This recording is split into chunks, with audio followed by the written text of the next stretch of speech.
Everyone please stand. And Colonel, would you please lead us? I pledge allegiance to the flag of the United States of America, to the republic for which it stands, one nation under God, indivisible, with liberty and justice for all.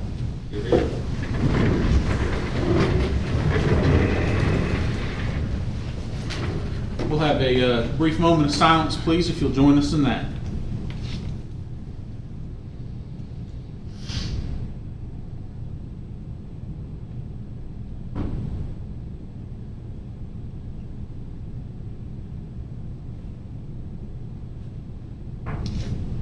Thank you.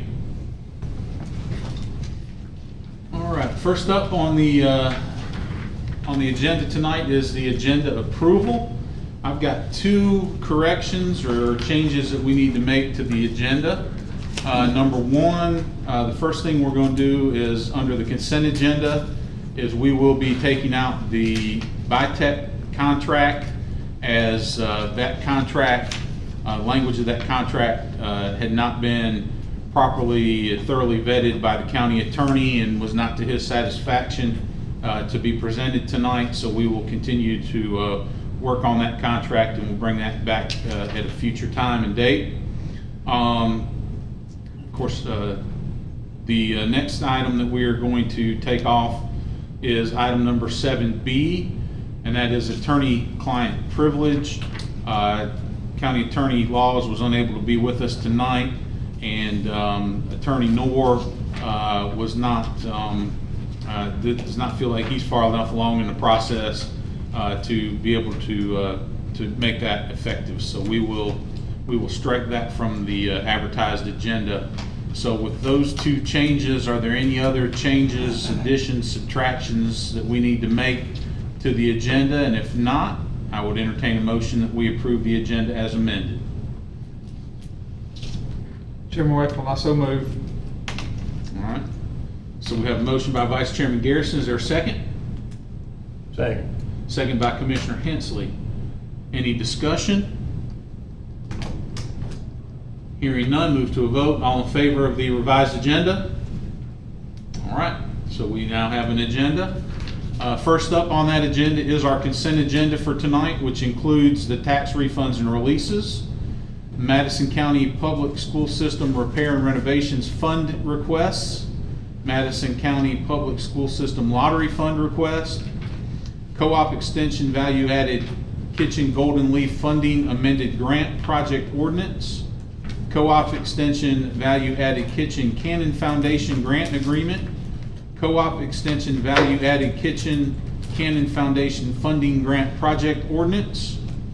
Let's see, we've got Appropriations Act, SL 2023-134 Appropriations Act Directed Projects Grant Funding Acceptance Resolution, the SL 2023-134 Appropriations Act Directed Project Grant Funding Offer and Acceptance, the WSP Professional Services Agreement. We have the fiscal year 24-25 and fiscal year 25-26 North Carolina Department of Health and Human Services Memorandum of Understanding, Land of Sky Technical Service Assistance Agreement, and finally approval of our July 9th special and recess meeting minutes, our July 9th regular meeting minutes, and our July 23rd special meeting minutes. All those have been provided to this board for their review, and at this time I would entertain a motion that we approve the consent agenda. So moved. Motion by Commissioner Hensley. Is there a second?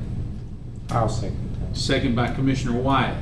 Any discussion in regards to the consent agenda? Hearing none, move to a vote. All in favor? Consent agenda passes unanimously. All right, up next is our public comment portion of the evening. We've only had one individual that signed up for public comment tonight. And forgive me if I mispronounce your name or misread it here, but is it Shelley Phillips? Phillips, Stephanie. I'm sorry? Stephanie. Stephanie Phillips, I'm sorry. Fourth generation representing my family. Aye. If you don't mind, right there at the podium, and once you start, the clerk will start the 3-minute clock for you. Thank you, ma'am. There's been a massive redevelopment replacing agricultural farmland over the past half century without much thought about where our food actually comes from. If it continues, soon will be developed from Nashville to Tennessee to South Carolina. In a national emergency, we'll find out almost every ingredient in the box of a Domino's pizza is trucked in from the midsection of the country. Our 4-H clubs and farm families could teach us how many people 20 acres could feed. Now check the population and do the math. Madison County hasn't changed much over the years. We have a college, a trade school, agricultural farmland, 2 nice recreational resorts, family-owned businesses, old-fashioned values. Many original families still remain until about the last 2 decades. Our future potential could be a model for preservation, conservation, adding a Wounded Warriors Hub and international peace studies. If Buncombe and Madison call a moratorium on new construction and focus on rebuilding existing structures, we could support agricultural needs of other counties. Mission Bay, soon to be more formally introduced, will consist of current and retired civil servants and many other volunteers. Some of the goals are to enhance national security by building a coalition of Maryland, West Virginia, and North Carolina, building leadership teams from Republican, Democrat, Independent, combine them together in every category. Maryland secures the port of Baltimore, Chesapeake Bay, the nation's capital, by securing the Potomac River, and will be sending an international amphibious team to Pennsylvania to mitigate current dam systems. Then they will travel internationally based on risk management assessment. West Virginia is going to reform pre-K through 12 year-round school systems. North Carolina's focus could be lifelong learning, post-12th grade, 8 to 12 years, securing all young people. Graduates able to apply skills and knowledge and be able to qualify as National Park Rangers and Coast Guard capable, able to really do almost any job or vocation. In addition, we will help secure our elders in Florida, many having dual residency here.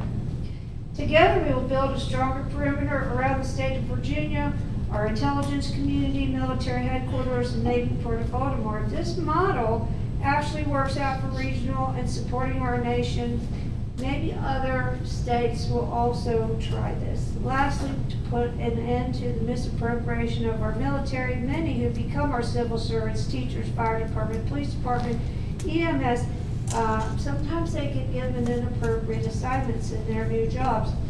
We can talk about that at another time. Together we build, I already said that part. Anyway, thank you all for your service to the community. You know, we have a sustainable model. We've seen the economy not go into parallel lines with cost of living and wages, but we have survived based on old-fashioned, traditional things, and we really need to teach this. We need to teach old trades and skills. In a national emergency, people are going to need to have better survival training and be more diversified and helpful to our neighbors. Thank you, ma'am. Appreciate it very much. Thank you for coming and speaking with us tonight. All right, up next, that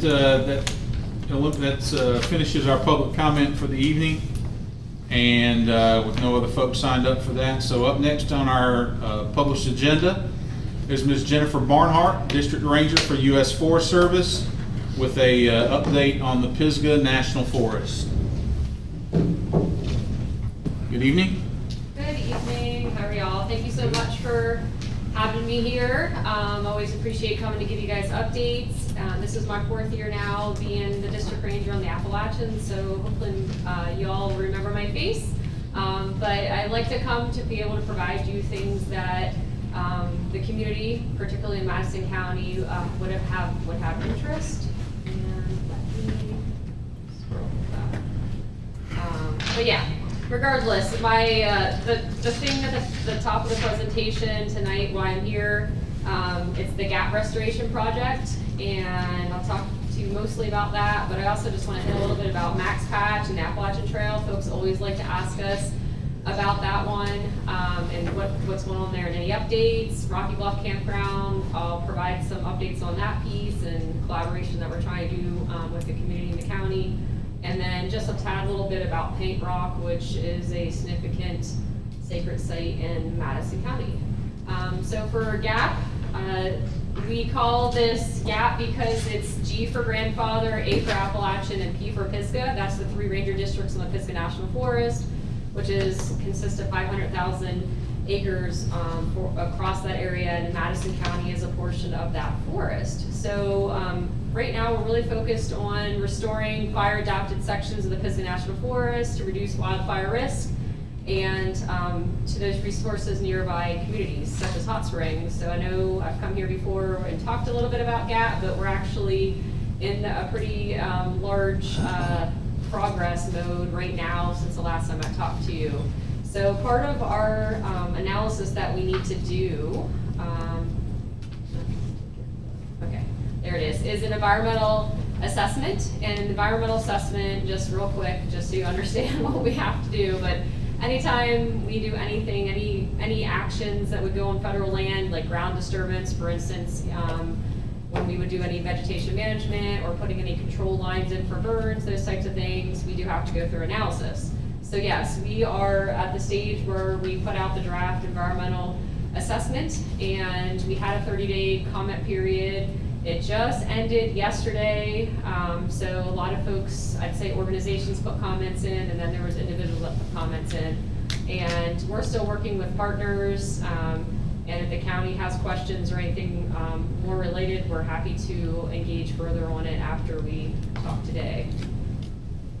As part of that draft analysis, we have to, I'm sorry, the slides are harder. Let me just look over on this side because it's a lot easier for me. So part of that analysis, after you get those comments from the public, we do look at that and then make a decision if we are going to make any adjustments, edit the environmental assessment, and eventually, potentially, if there would be any other alternatives we need to consider before a decision is made. The Forest Supervisor, James Malonis, will be this decision maker for this project because it encompasses 3 districts. If it's a project specifically just on the Appalachian Ranger District, I'm the one that would review all the comments, the analysis, everything, and make the final decision. But it will be James Malonis out of the Supervisor's office in Asheville. But I'm very much every week involved in this project at all times, and then working with my staff to look at planning components and also the analysis portion. And so if you look there, I think you guys are familiar, hopefully, again, you guys are Madison County, and 2016 was the big year for us, unfortunately, with the wildfire there, but we're looking at landscape level because that's what the challenge we're at now. At this point, in this area, in particular, the Southern Appalachians, we haven't had a lot of history where fire has been put into the forest, and we also have had different changes in our climate. And if you combine all that together, that's where we have a lot of buildup on fuels.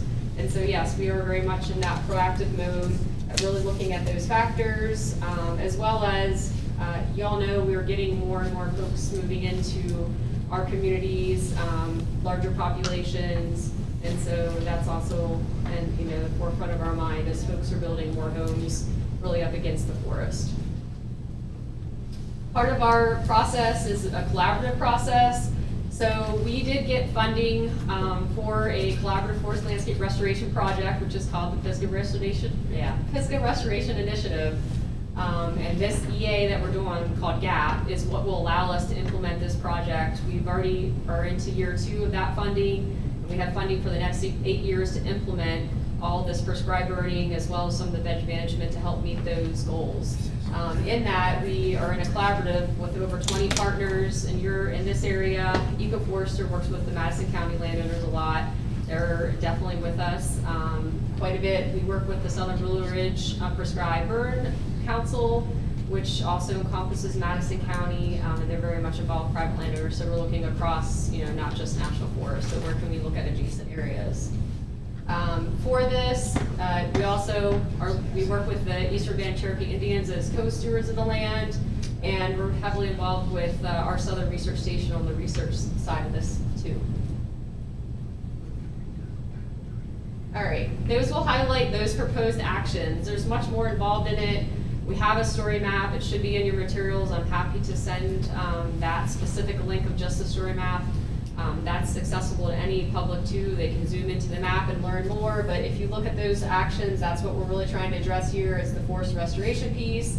So we're looking at species composition, ecological process, function, and structure. So if you're a hunter, you know oak and hickories are very important to having mass producing species, which right now we don't have as much of that going on, and that's why what we're looking to restore. And then also just the intensity of wildfires, trying to get fire adapted species back into the forest lands helps a lot when it comes to intensity as well over time. All right, we'll keep one last slide. This map, I'm sorry, when I submitted it, you can't see it very well, but I do have a large paper map in my vehicle. I'm happy to pull that out.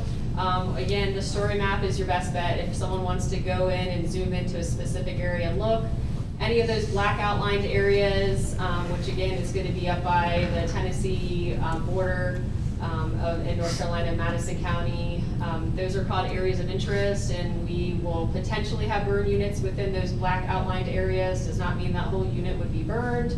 And then if you look at those orange and blue areas, that's where we're looking at some of that veg treatments. We are working with the Appalachian Trail Conservancy, and we'll be doing site-specific scenery analysis before we would implement veg management once the decision is signed. So again, we're working with the ATC very closely with those components. All right, this is just a plug again. We do that story map. You can go and look at a toolbox. It gives you more examples of our stand improvement techniques that we're looking at. Annually across all the Pisgah National Forest, if we could get to 10 to 18,000 acres of controlled burns, that'd be great. That's a goal. But you'll see in a couple slides even what we've done on the Appalachian. We're just starting to build our program over 6 counties right now. But just really hit that up again. Again, we have a story map. That's where folks can go and check that out. And also our project page. If you move on to the next slide, it will be here. So in Madison County this year, we did do prescribed burning, and that would be over close to the Hot Springs area and where we had the silver mine fire. We did burn Ridgetop. So that was at 197 acres. We burned Mill Ridge, 253 acres. We burned just down from Ridgetop called North Scraggy. So if you're over by Tanyard Gap and you're going up there to go to the Rich Mountain Tower, it's that hillside. We burned 310 acres, which is awesome for us. Again, the Appalachian District, we haven't burned a lot. And so just building that program up, it's been great. And again, we're across 6 counties, so we've done some other burns too.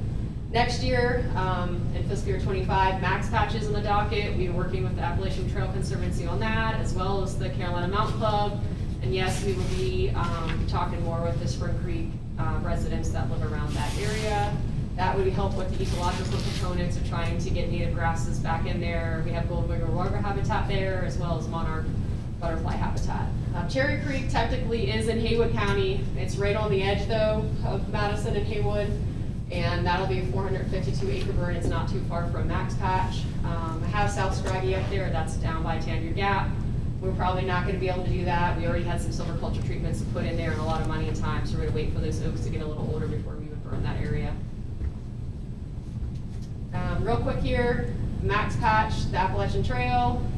We do have a website, so I'm going to plug that. Website was put in place to try to get folks to actually learn about the importance of Max Patch, not just go there and party or leave toilet paper and all kinds of stuff behind. It has a lot of good information for folks to go to, and it's got a lot of upticks. We've had that for a couple of years now.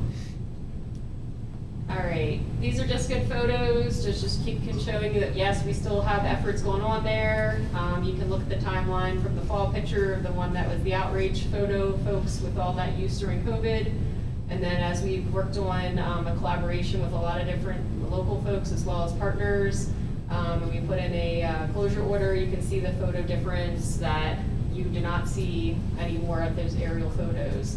We've had a lot of decrease in the fire ring scars, the litter, user-created trails that were braided all over that bald have decreased as well, so it's really good success.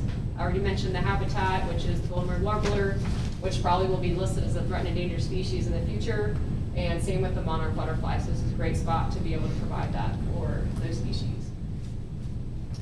Timelines, I'm not gonna go through all those, but that's just showing you all the different efforts that have happened since late 2017 up until now. Next step, back there real quick, next step is looking to figure out expanded parking and a bathroom, and that'll be on the Cherokee National Forest side that we're looking at, just based on some conceptual landscape drawings that we have done. So stay tuned. And a new kiosk was replaced in Hot Springs. It used to be run down, and we got that all replaced, and some funding came through the license plate program. So if you have been over by Laughing Heart, that's that trailhead there, and gravel and everything was put there too. Moving on to the next one, Rocky Bluff Campground. Yes, this is an area, I know folks it's near and dear if you're a local, if you've spent time at Rocky Bluff Campground. It was established in 1960, so yes, it's a great site. Unfortunately, with all the different maintenance issues over the years, the infrastructure has aged out. We've done a lot of things over the last, 20 plus years trying to figure out, what could we do there to continue making this potentially work out. In the end, it's the bathroom. You can see a lot of the stuff is the sites, the roads, septic tank, and water distribution system, and the cost that it would take in order to get that back up and running. Last year, we even did porta potties, so folks could still continue to use the campground. At that point, you're making deficit money, so it's not a good business plan at this point. So yeah, we gave you some stats on the revenue. You go on to the next slide. Our current status is, yes, we have it closed this year because I was really frank at the meeting we had there a couple weeks ago with some of the community members, and we want to have a collaboration where we're trying to figure out what's the best thing to do there. But it comes down to poop and pee. You got to have a bathroom if you have people there, and so that's the biggest thing. And there isn't money because the district that I serve on, we don't have fee money. We don't have any fee sites, except for Black Mountain Campground, which is run by a concessionaire. And again, it has to be profitable. Rocky Bluff would be something that they wouldn't even touch at this point. But regardless, we have the trailhead there. People are using the Spring Creek Trail, as well as going down there and fishing, those types of things. So what we did was we're not gonna go, yep, we're just gonna close it up and not engage with the town or the community or the public. So we had a meeting and we said, here's some of the options that we have thought of. We'd love to, we walked through everything so folks could understand about the site more clearly and what needs to happen as we do improvements. But we did give that group of folks, it's also connected to Building Outdoor Communities, which Madison County is a Building Outdoor Community group that has been working with Made by Mountains. We said if you guys want to huddle up for a month or so and try to figure out what other options you guys can think of other than a campground, because that's not the solution, it's just have a campground again. But is it something we do in agreement with the county or the town to have a park? Doesn't mean it doesn't have to be a campground, it can be a park. Someone said there's not a lot of areas for the county, the town to use because the national forests are all around it. Whatever, there's different options out there, but it just needs to be reasonable. So we plan to reconvene with them either in September or October to see what those ideas are, and then work through those. So we are here to be talking and communicating around Rocky Bluff. Moving on real quick, I just want to let you know, has anyone been to Paint Rock from the commission? Have you guys been down by that corner? If you go past Murray Branch, and you go around the sharp turn and you all of a sudden you're in Tennessee, that whole area, that's considered Paint Rock. It is 4,400 years old. It's a sacred site to the tribes, and unfortunately because of its name, Paint Rock, that whole area is completely graffitied. So those pictographs that are there that are 4,400 years old have been degraded. And so that's another big collaboration we're working on with the Cherokee National Forest and trying to prevent that, as well as all the poison ivy and there's just lots of things going on at that site. But that's like a, amazing place in the southeast, like I said, amongst the oldest dated in the southeast that y'all have in Madison County. So it's a really neat place. But I'll provide updates as we keep making progress there. Just want to be aware of that area has had a lot of issues. That's it. I had to talk fast, I'm sorry. Trying not to take over too much time. No worries. Jen, appreciate you coming. Guys, got any questions? So I guess it's fair to say the campgrounds, that's indefinite until you get a better game plan on what Yeah, utilization. Yep, there's no, I'm happy to take people for tours or other things they wanna come see. We did have two folks, Brad was there, as well as your park, director from the county went. But yeah, again, the bathroom engineering, no one can go in there, it's not safe. And again, we tried the porta potties. There's So- what, 40-something sites in there, some in there? It's about 30 or so, but that upper loop had a lot of issues. That was before I even arrived. And then we also have issues with the campground host. There is no internet there. The sites aren't big enough for RVs anymore. Like I said, we've gone through all these motions already, but we're here to figure out what other options or ideas you have. MaxPac's still off base. I know you It pretty still much has put- a closure order, but it's not closed, it's just prohibited Right. as activities, so folks Right. can still go there and No recreate. camping, nothing Yeah. like that. That's just, Yeah, it's still good to go, that's never been closed. I think people just have a perception when we say that. It's, yeah. what people about get down the low. facilities? The facilities would be, there is no facilities, that's part of our Right. issue. So until Cherokee National Forest gets through that environmental analysis, the NEPA, and makes the decision if they would have a bathroom, because where the best site for it to be is on the Tennessee side, based on visuals from the top of the vault. If you're looking down from the vault, you don't want to see a big old bathroom and parking lot from the 365-degree view. So we've done our due diligence from North Carolina side to do all that rendering from our landscape architect and present that to him. So we're just waiting to see if Cherokee's gonna. It would still be in proximity to the actual area there. Oh yeah, it's all about, there's trees that would block, it would just be across the road from the parking lot that exists currently. Actually, that parking lot technically is in Tennessee. Yeah. The parking lot does exist, but it'd be across from there. Was in there a some spot talk that- about parking lot expansion there? I don't know if that'll be expanded, it's more like across the street, the new parking lot would be Okay. built and it would be out of view, so it wouldn't mess up the scenic Right. view from the vault. So, Excellent. yeah, we're trying to make progress on that, and we work with ATC and the Carolina Monk Club as well as Spring Creek residents who have, that are on I our. think that's more of an interest for us as a county than the campground is, obviously. And that draws us a lot of people. Yeah. I mean, they come to Max Madison County, they want to go to Max Patch. It is, but in the end, even with Rocky Bluff Campground, if there wasn't a campground there, you saw our options, still having a trailhead to allow people to park there and access the trail and go fishing, that is Sure. something we would not take, we want people to use the public land, it's just that we do not have the campground. We can give you business numbers if anyone wants to see those at any point in time. We'll keep you posted as we work with that collaborative group that has community members as part of it. See That's what they good come up update. with. Question I have, Jennifer, we talked about it a little bit over at Yates County, but, prescribed burns are good. It's good for the forest, but I'm not really sure. We should look into logging a little bit more. Yeah.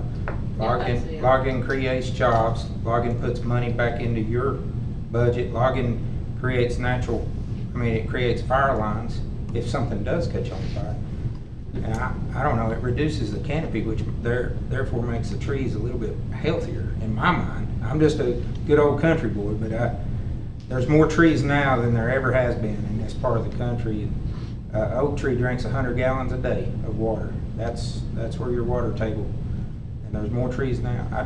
Have you looked more into logging and So in that providing some restoration jobs? project, the vegetation is proposed for what you would be able to cut. It's in that project. It's not just prescribed burning. You have to be able to do both in order to, if you're gonna restore oak and hickory forest, it can't just be burning. If we have all one age class, so if you all know, like 100 years ago or more, this was all slicked off completely, owned privately and burned up to nothing. So when all those trees come back, guess what? They're all around the same age now. Yeah. So we need some early successional habitat, we need diversity in species.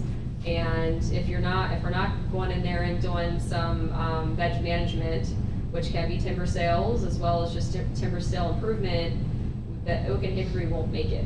It's not just like you make a cut, you have to go back in and make sure those it's the red maples and the poplars that will come in at any time, they'll take in and they'll outcompete right away unless we're in there being able to try to help them along. Chestnut was the one that was there when chestnut went out, hickory and oak is what we have left. Mm. So yeah, that's part of our restoration project, for sure. Yep. So the stats that you gave us in the presentation, that 10 to 18,000 acres of controlled burns, is that just, that's beyond our region? That's for the entire, is that for the entire U.S. Forest Service? No, or- that's just for Pisgah National Forest. Is it really? So that would be the Grandfather Ranger District. So the Grandfather Ranger District has been burning for the last 10 years because they had their own small collaborative forest landscape project that got funding. So they built up their burn program. They have, I'd say they burn the most. Right now they're burning, I would say, they can burn up to 5,000 acres a year right now. You saw our stats. We're lucky if we get 1,000 on the Appalachian Ranger District right now. Right. And the Pisgah District, they're somewhere in the middle with their burning, but they're much more contiguous. The Appalachian District is very non-contiguous because of the land was secured for the Appalachian Trail along the rivers, and it used to be 2 districts that combined into one. So we have a lot of blobs all over. So our program's a little different, but yeah, that's the ultimate goal. If you actually want to reduce those the fire loads that have just built up for years and years, you need to continue to do that. And when we do the veg treatments, the prescribed burning is a component of that as well. Key component. It's together. Those two things go together well. Gotcha. Yep, and we did meet with Dylan, who is your new emergency services officer. And so we asked to set up a chiefs meeting for Madison County with all the volunteer fire chiefs. And so we proactively want to work with the county and the volunteer fire departments to think through if we would have a wildfire in the future, making sure we have that thought out so it's not you scramble when something like that happens. Same thing if we're prescribed burning, we need more help with communications with communities and residents. And then if we'd have a flooding event, how to proactively plan that too. So in November, I think is what we were trying to focus on for a chiefs meeting. November 4th. Yep.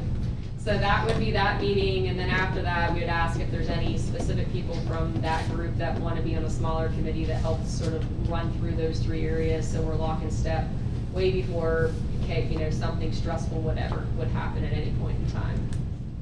Are most of the fires that occur that aren't prescribed burns, are they natural causes, arson, campfires that get out of control? What's the most common problem you guys deal with? Yeah, anywhere in the eastern United States, your top number 1 is going to be human caused. Lightning potentially, but I'd say 90-some% are going to be human caused. Out west, yes, most of those are natural, and that's going to be from lightning, just the lightning strikes that they have. But for instance, Haywood County, we've had the last 2 Thanksgivings, my folks have not been at Thanksgiving, they've been fighting wildfires, and so the first one was likely arson, never could end up convicting, someone was too afraid to come forth of the person that had done that fire. That was the Hurricane Ridger fire 2 years ago. Last year was Black Bear, and that was I-40, the tractor trailer tipped over and ended up catching the forest on fire, and that turned into a large fire. So yeah, typically it's going to be human. We do have a lot of initial attacks, and we work with the volunteer fire departments to do reciprocal. If we don't know where it is, federal land versus non-federal, all of our folks start going towards that initial attack and we figure out which land it's on, and then we end up helping or assisting to a certain point and get those out. But yeah, you all know Madison County has lots of initial attacks, and then because of the silvergrass or the pampas grass. If Bo Dossett was, I just saw him today, I was with him today at a meeting. Yeah, that tends to be, luckily our folks have been really good about able to get those out. Anybody else have any questions? Appreciate the updates. Yeah, and I'll come back again when it makes more sense, or if folks need me to come back on something, then let me know. I'm happy to come talk more. Or Thank you, give Jen. updates on Rocky Bluff. So, yep, thank you. Awesome. Thank you much. Have a great evening. Yes, you too. Up next on our agenda is Sam Lunsford, Solid Waste Director, in regards to transfer station floor resurfacing bid recommendation. What you got for us, Sam? Good evening, gentlemen. Good evening. How are you, sir? What I've brought to the board this evening is a discussion pertaining to the transfer station concrete slab floor at the main landfill. Get y'all up to speed a little bit. What's needing to be done to the repair for the floor is not something that's all of a sudden came out, just came up.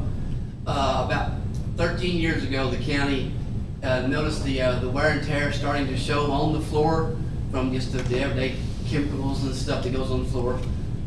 So they got a bid 13 years ago to repair the floor. Nobody from the state at that time was saying you had to do this. This is just, they were looking at seeing it, getting proactive. I guess Mr. Huff was probably the director at the time. So this is something that the landfill has had on the radar. It's gonna have to be done at some point. Just watching it, the state comes in, do their inspections, they're walking the floor, as they always do. About a year ago, a little over a year ago, we noticed that if you're facing the transfer station floor itself from the outside looking in, the right-hand side, that is the side where pretty much all the trash goes to, because that's the push wall side. And transfer stations, all transfer stations, they have a side that's always used a push wall. So that side usually gets eat up faster than the rest of the floor, because all the chemicals are over there. Well, that particular side, we noticed that the rebar was starting to show. So we knew at that point that it's coming to a point where something's gonna be done, because you're starting to see, that means that wire is getting down to where the original concrete was poured, the rebar and that kind of stuff. So we knew that, and that was before any inspector came in and saw that. So when we noticed that, I started some dialogue with McGill and just saying, hey, this is what I'm seeing. This is the quotes we got before. This is where we're at. What we're looking at. Just getting some information about what type of systems other folks are using, that kind of stuff. So we started the dialogue, and then a few months later, the state comes in. They see the rebar, and they say, okay, what is this? I said, yes, we're aware of it, and I gave them the contact that McGill's I've been speaking with. So we just let them know we was proactive, that we're aware of it, everybody's aware of it, but we've seen this rebar, we know we have to address this. So that started all this conversation about the transportation being resurfaced. And in doing so, McGill's came out, we brought them on to build up a bid packet, see what we needed. They had some folks come out, do some consulting, look at the floor. So they drew up what they wanted folks to bid on when they put the bid out to be bidded on.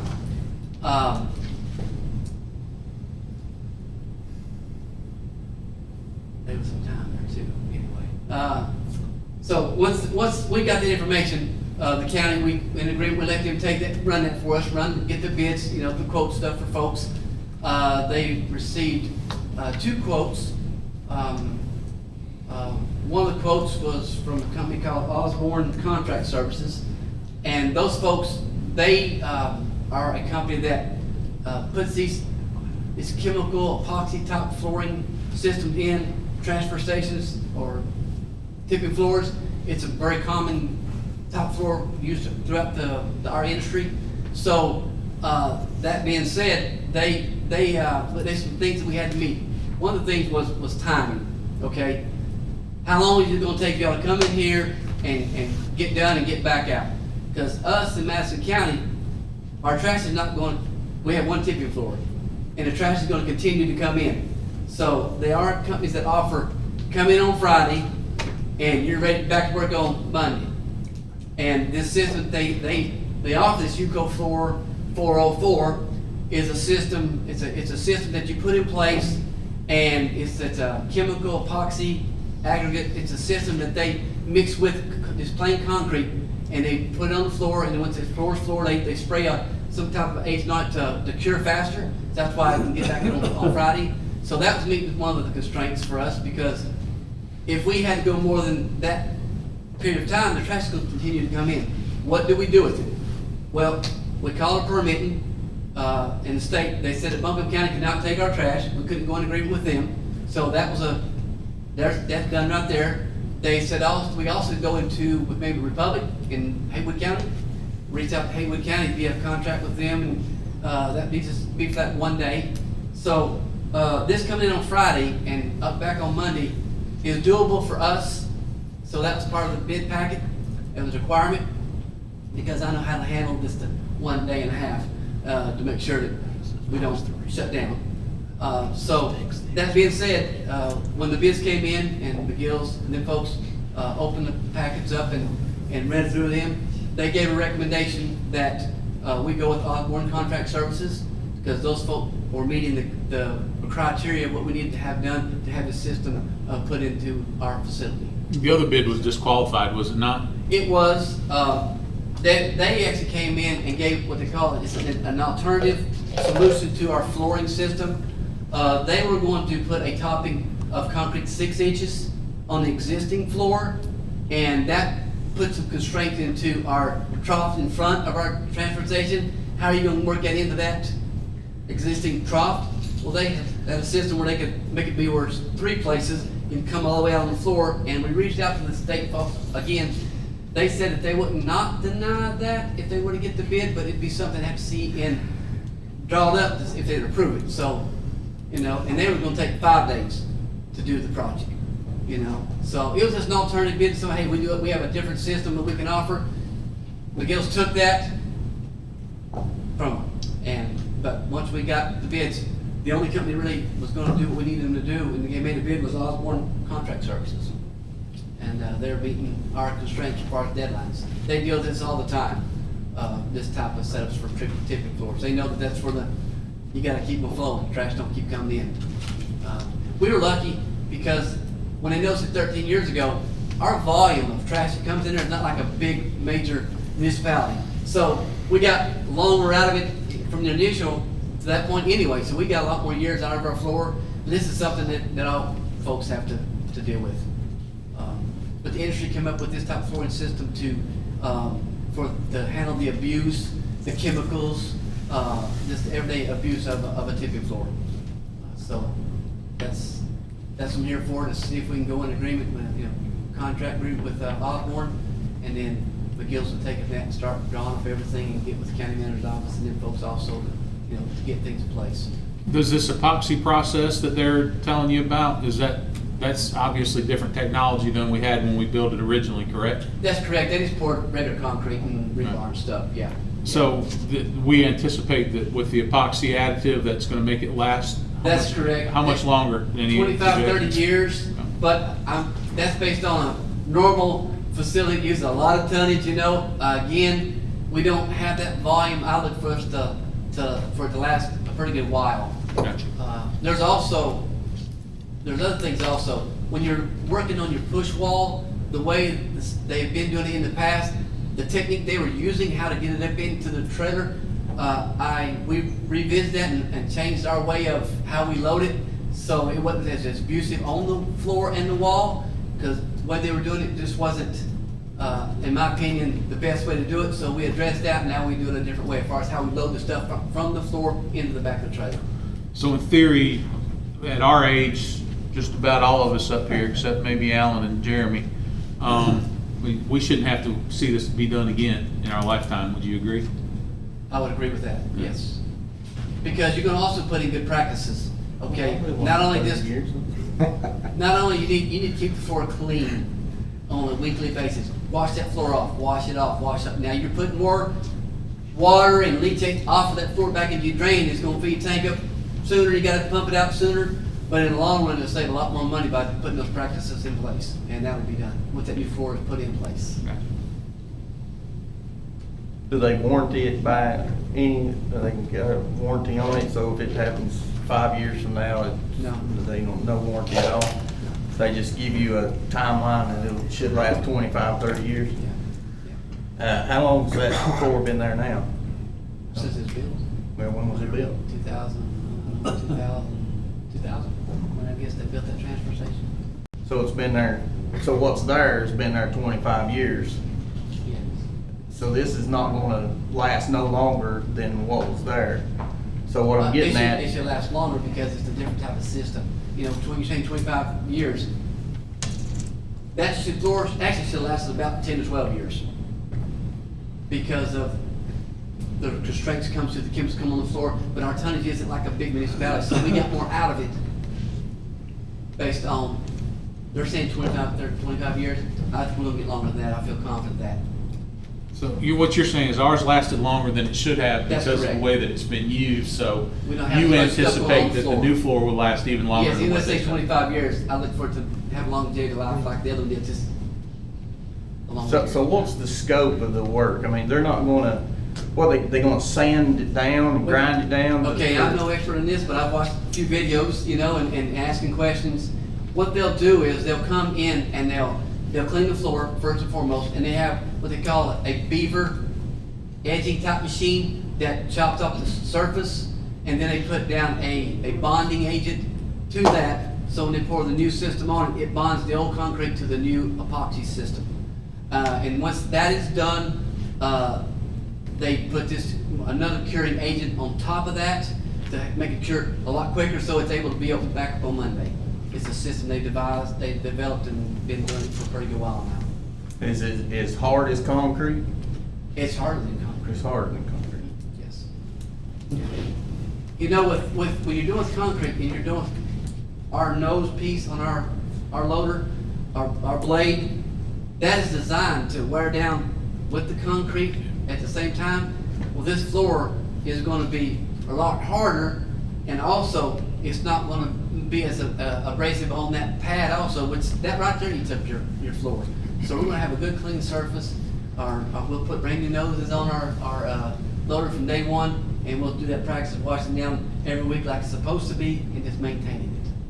So what about the places where rebars are showing? What are they gonna do? It doesn't, They don't matter? no, it They doesn't spread it matter. over there? If it's a little bit lower there, when they pour it, it's gonna be inch and a half thickness, it'll be the minimal. But it might be, not, because there might be some areas where it may be more than that, because it wouldn't feel it. But at the top part, where the lowest, it'll be inch and a half no matter what. You could go to inch and 3/4 to it, but it's gonna be that same plane all the way across from the highest point, it'll be inch and a half. It could be a little bit thicker, depending on where the floor is, which is quite warm on one side. And this bid is $314,000, and there's also a $13,000 quote on there. What's that for? They have to have a general contractor, because the floor has to be also done, but also the asphalt out front. So that's Has to for be the repaired. asphalt? Yeah, that'll be the asphalt part, yes. So they're gonna be able to do that within that same weekend? No, Okay. no, that'll be done in a different, like a two-phase type thing. The asphalt folks are aware of that. They'll come in and do one half one time, let that cure up, because our trucks are big and heavy, and then they'll come back and they'll open that side and do the other side. And then we'll keep that blocked off for a couple weeks, whatever the recommendation is, so we can still continue receiving stuff to the, putting on the floor. And that's the alligatored roadway that we have pictures of in our packet. Say that again? The alligatored roadway where the Yes. the asphalt's cracked up real bad. That's correct, and it looks yeah. like alligator skin essentially. Yeah, yeah, Okay. that's it. So, and that's the approach to the There's been some building. big holes there also. We've been putting road bond in for a long time, just, you know, because it's so bad, and just keep using it. So that'll be part of the patching, putting asphalt back on top of that. Kind of like the Springfield, or the Spring Creek entrance down there. Yes. Should that be concrete, Sam? That's what. Yeah, would it not make more sense to do concrete? I know it's more expensive, but I mean, your trucks, they're high, heavy wear vehicles.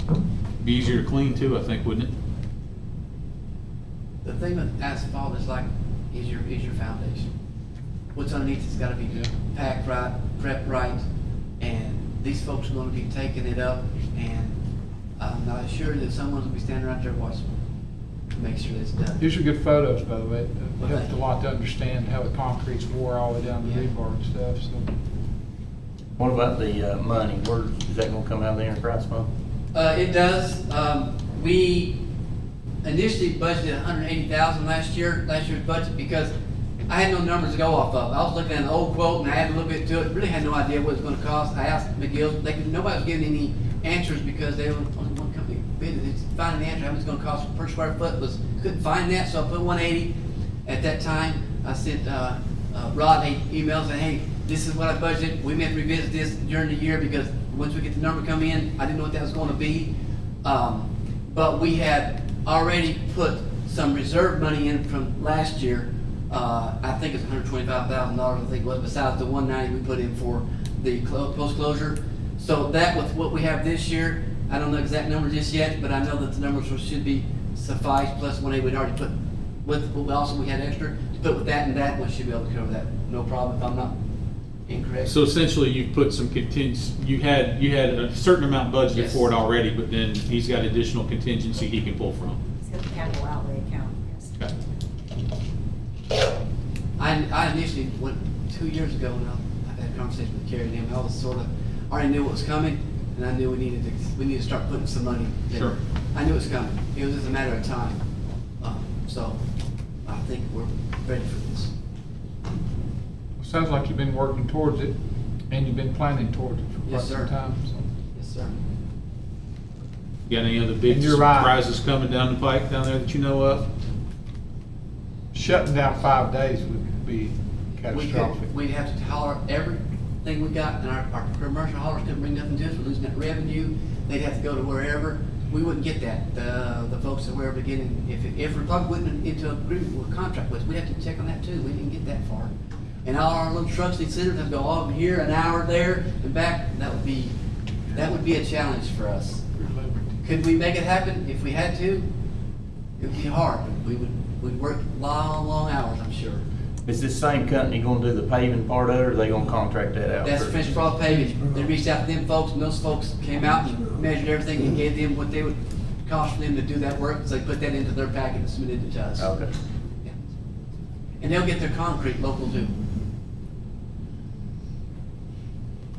Cool. Gentlemen, for tonight, this is information only. We do not have the contract in here, and we'll bring the contract back. We just wanted to give you what's going on, so when you see the contract, you would have any questions. Okay. I'd like to see some pictures of of a place that they've already done and see exactly If what you it go on, looks like. you go floor 404 and go up, and there'll be some videos up there. Click on Horry County. Horry County they got a bunch of them. I got them all there. The one that says Horry County, that's one that the Osborne did. Can I make a friendly suggestion? Yes. Send us those links. Instead of making us go look for them, send them to Lord us. have mercy, you're asking some. I got it. All right, I'll the give it to you. colonel's gonna cover you on that, I think, so. I got it. Pamphlets. Instead of telling us where to go look for it, send it to us, all right? All right, we can do that. All right. I thought y'all might want to do something like 11, 12 o'clock at night and sit around doing nothing. Plus, you'll have to get Bill some pictures too. Build some pictures. Yeah. got pictures, I This system is a really good system. I watched the North Shore up in New York. They did theirs. I mean, I watched a bunch of different videos, and these folks come in here on Friday and walk out on Monday. They're good at what they do. How long have you been in business, Sam? Do you know? I do not know. I'd be I interested think to know it's- somebody that's had it for 5 years or 10 years, this same product, to see how it's really weared, considering they don't give much of a warranty on it. I will say that the folks on North Shore, once they went and revisited it and looked at the wear of it after a year, and the wear was minimal. I do know they did say that on part of their presentation. So it's durable, but again, it's gonna fall down to good housekeeping at the end of the day. Does it require any special cleaning or anything that you're not already doing? Or would No. your normal protocol will? No, just a pressure washer. Gotcha. Yeah. It'll be easier to clean because, right now it's all pitted and there's a lot of stuff. It's just, it's a mess to spray it now. Sure. It splatters all over again. And how often do you have to do that? Well, we're supposed to do that once a month, but we've been doing it maybe every 2 weeks. Because of just I knew it was gone, the floor was shot and it was beyond, it was just gone, so we've been doing like every 2 weeks. Gotcha. Because it gets full of stuff pretty quick, especially if they bring the eagle flocks and all that produce stuff, it's nasty. You want to get that up as quick as you can, maybe you don't smell it. It gets pretty funky, doesn't it? Yeah, it does. If the Thanks wind's for going the- toward the main office, it's definitely gonna get cleaned. Thank you for the update, Sam. Yeah. That's Yes, good and the only information. thing that I got that Saturday, Friday and Saturday, this is my intention, the board will probably, we may revisit this. On that Friday and that Saturday, my goal is definitely be open all day Friday. And I'm gonna have as many open containers I got around, like a 40-yard, 30-yard. But if they get full on Friday, because we can't turn nobody away, let's say Saturday we open up and an hour and a half or so, we're full, we can't take nothing else, we'll have to close. But we may have to go ahead and close Saturday anyway. But my goal is to try to be open the 4 hours on Saturday also, and I'm gonna get as many containers set in there as I can. As they fill up, pull them out, put a new one in, and be able to stay open so that the people of the county are not, stuck with a load on their trailer for an extra day or so. Can we put some notices out, giving people a notice ahead of time? Hey, look, We'll put don't. flyers out, and we'll start handing Yeah. them out, as people come there, come across the day, we have a regulars, we'll start handing it out. Yeah, as long as, I think if we, let people know that, hey, look, this could be a problem this particular weekend. Yes, Either bring your stuff early or hang on to it for an extra day or two before you bring it. yeah. We'll have our center attendants, we've done this before, we'll also give flyers to them, even though those folks don't come into the landfill, but we'll still hand that information to them, they might tell their neighbor, you know, we'll make sure folks get it. That's fine. We put it on the website, we can share it around our communities and whatnot, it'd be a good thing. Is the contractor that does the hauling to Tennessee, is he aware that he needs to have that shed cleaned out too? And I mean, is he, He doesn't do nothing with the shed, all he does is pull the trailers. so you all are responsible for getting it out and onto the trailers? That's correct, that's correct. So he will have enough trailers there to empty this whole building out before Friday? Oh, yeah, everything he'll handle, already in the trailer, he's ready to go. Okay. The only thing is, on that Friday, he won't be hauling nothing, so he'll be aware of that, so he'll pull on Thursday and start hauling again on Monday. Now, do you empty this building out every evening or every night, or? Yeah, you can't leave nothing on the tip floor. Okay. Yeah, that's state regulation, we can't That's leave what I- nothing on because of vectors and animals and things like that, it has to be cleaned every. So it's clean every Yes. evening anyway? Okay. Yes. Concrete, you put concrete down before you put this epoxy or whatever on? No, the way they do it is, the truck is sitting there with just the cement in it with no stones or nothing like that, and they have a big bag that and a big hopper made just to sit on top of the truck, and they'll pour that bag into the truck itself, and they'll add some, like 5 to 7 gallons of water, and they'll stir that for an amount of time, and that aggregates and that stuff is in that bag. So, it comes from the company, already pre-ready to go, they just gotta mix it with this regular old concrete mix, no aggregates, no stones or nothing like that. Then it's laid out on the floor, and they have a system that, Sydney's got it on his computer over here already. We've been watching. Cool. It's a pretty cool process, so. All right, well, that's cool. Thank you. Anybody else have any questions for Sam before we let him go on this? So, all right, let's As keep. soon as we get the contract, we'll get it to Donnie for review and get it from him. Sounds great.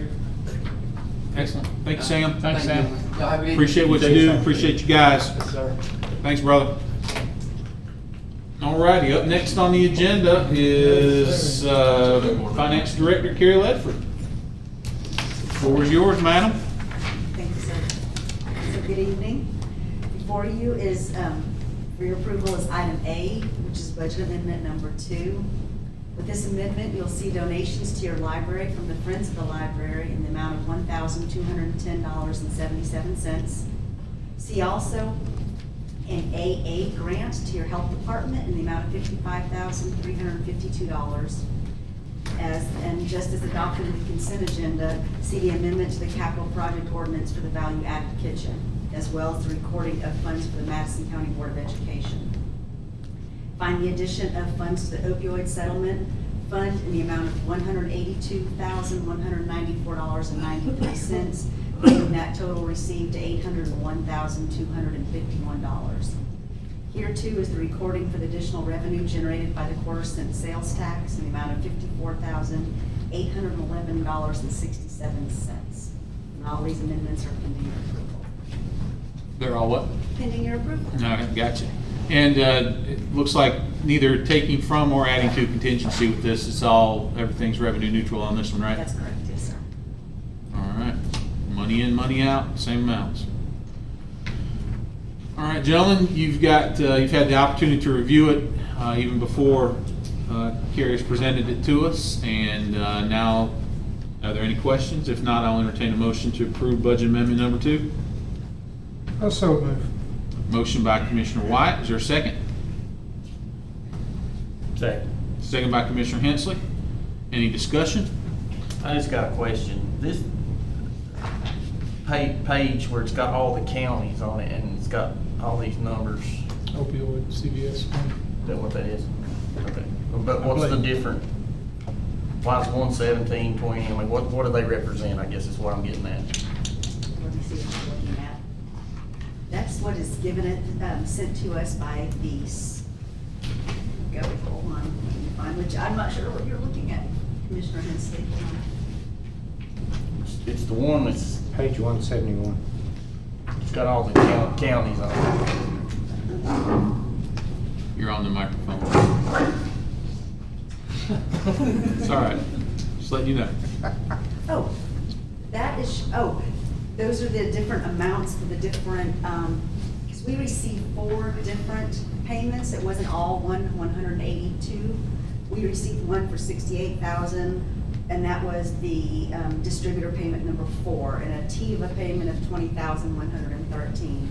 And then there was the Janssen payment number 4, 55,000. So there was those cumulative payments across, and that's what each of those columns represent that, and what you see is the other counties and what amounts they are receiving. All of it's opioids. That's correct, yes, sir. And it's based, I think, if I'm not mistaken, back when it was originally done, it was based on population. Is that, isn't that right? Does that sound right, Sydney? Sorry, I missed the question. So the opioid money, the distribution of the opioid money, back when we first initially signed up for this, which predates your involvement, but I believe that it was based on population and Yes. whatnot. The bigger counties obviously are getting more money. More money, yes, sir. And some counties, like you look at Polk County, the city of Raleigh, they elected not to even participate, so they got 0. So, So is it 58,000 or 68,000? Because this paper says 58,000 and the other one says 68,000. Which says 68. Oh, I thought you said 68. I think I said 58. she misspoke. You Oh, did did I? say, Did I you say said 68, Okay. but it's 58. Yeah. Okay. Yeah, I do believe You that I don't do sent that you. to the numbers guy I now. know, well, no, I think did I not send you, I get emails, did I not attach copies of the emails with each one of those broke out for your inspection as well? Oh, yeah. Yeah, they were in. I'm pretty positive I saw them.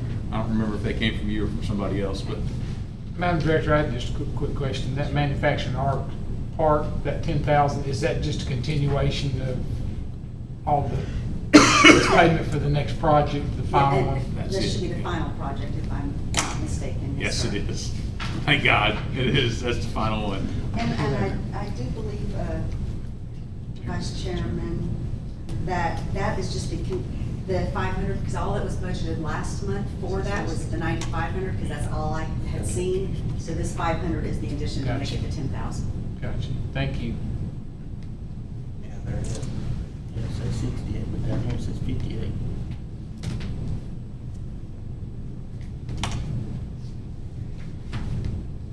What's your question here? Nah. No, go ahead. I mean, it says 68, and then down here it says 58. It's just In the throwing me. email, it says 68, and on the chart it No, says. On the wire Wire transfer, transfer says 68. it says 68,490. That's page 168. And where do you see the 58? Down where it's highlighted with all the counties, on the far right one, it says 58. I don't think that was meant to be a cumulative total. I think that was one of the payments. That was one of the payments. Right. There's 4 payments. Payment number 4, but if you scroll back up, it says payment number 4 was 68,000. I will surely go and get the entire report rather than just the one page that I supplied you, that will have every municipality and county that receive funds, and at the top of that will. We'll have what it is. It will have a header at the top Okay, that explains that's what we're those missing. columns, sir. No Threw me worries. off, no big deal. All right, so we have a motion and a second on the budget amendment. Any additional discussion? Hearing none, move to a vote. All in favor? All right. Thank you. Gentlemen. Next, you'll find July's financial report. We are 8.33% through FY '25. And on the second page, you'll see for our general fund, we have received 1.94% of our revenues, which is typical for the first month of the year. And our expenses are at 5.98, which is below the average, but also typical, as a lot of payments are paid upfront 1st of July. Which is why it's important to maintain a contingency fund, correct? Yes, sir. And a good, And we've done a good job at that. Regardless of what anybody else says or thinks, we've done a good job at that. thank you, sir. You know the amount in that contingency fund? Not right off. I know this year we budgeted the 100,000, so we have that just in the budget itself. Director, I just have one question on the the TDA funds, the 2 million, have we transferred the funds already that they request to be allocated for the Veterans other projects? backgrounds. For the fairgrounds? Yeah. The 1.2? No, the check has not been written from the Okay. TDA to the county yet. Okay, thank you. And there, what about the Veterans Park? Have they done that one? Yes, sir. Okay. That was done last year. Yes. Okay. Thank That you. was the last budget cycle. And I think they were waiting until this budget cycle to do the fairgrounds money for whatever, I think for their accounting purposes. So Yes, sir. Thank you. they were here tonight, but they bailed out. They got tired and bailed out on us, I think. So. All right. Very good. Any other questions or any additional details you care to share on the financial reports?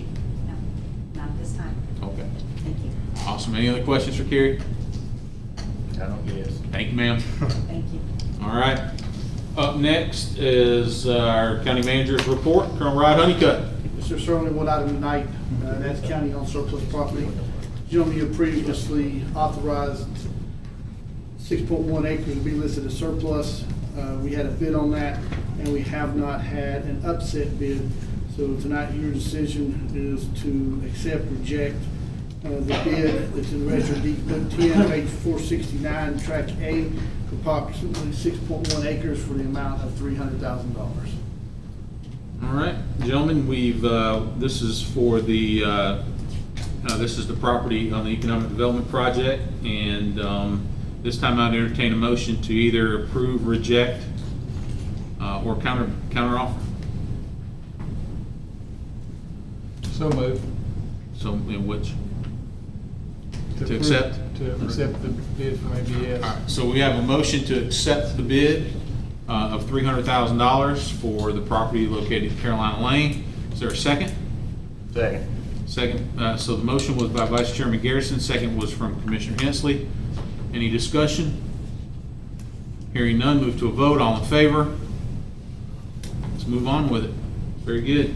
Thank you, Colonel. Thank you, and that's all we've got for the county manager's part, but I do have a section to cover with you in closed session for personnel. All right, so at this time, I will make a motion that we go into closed session for personnel under North Carolina General Statute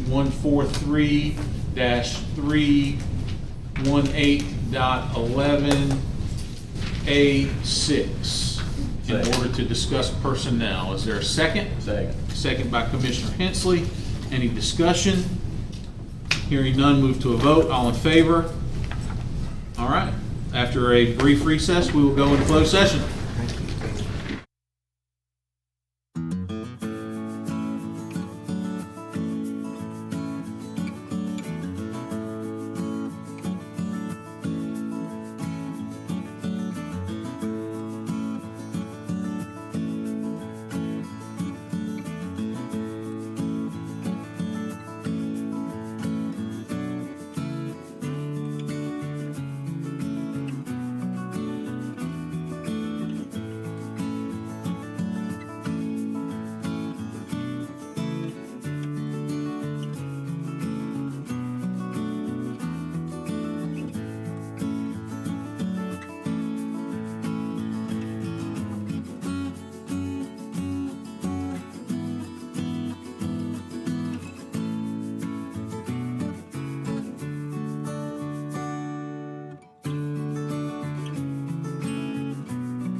All right, so we're back on. This time, need to entertain a motion that we return to open session. So moved. Motion by Vice Chairman Garrison, second by Commissioner Wyatt. Any discussion? Hearing none, go to a vote. All in favor? All right, we're back in open session. Colonel, floor is yours. Gentlemen, I make a recommendation that we move current employee from Operations Director to Director of Transportation at an interim basis while we're in the application process, and that is Kathy West. And that would be to make her interim director, correct? Yes, sir. All right, just to state properly for the record. So we've got, is there, as the commissioner representative on the Board of Transportation, I will make that motion. Second. Second by Vice Chairman Garrison. Is there any discussion? Hearing none, move to a vote. All in favor? Any opposed? Passes 3-2. That's a clear message. Yes, sir. All right. Anything else come before this board this evening? That's our complete from the county manager. All right. I said it backwards. That's all right. It's all good. It's been a long week, hasn't it, Colonel? It's only Tuesday. I want to say thank you, Colonel. Yeah. You've had a hard couple months. It's been a challenge, Colonel. Thank you. Thanks for Mandy, listening. you too. At this time, I entertain a motion to adjourn. So moved. Motion by Vice Chairman Garrison, second. Second. Second by Commissioner Hensley. Any discussion? Hearing none, all in favor? We stand adjourned.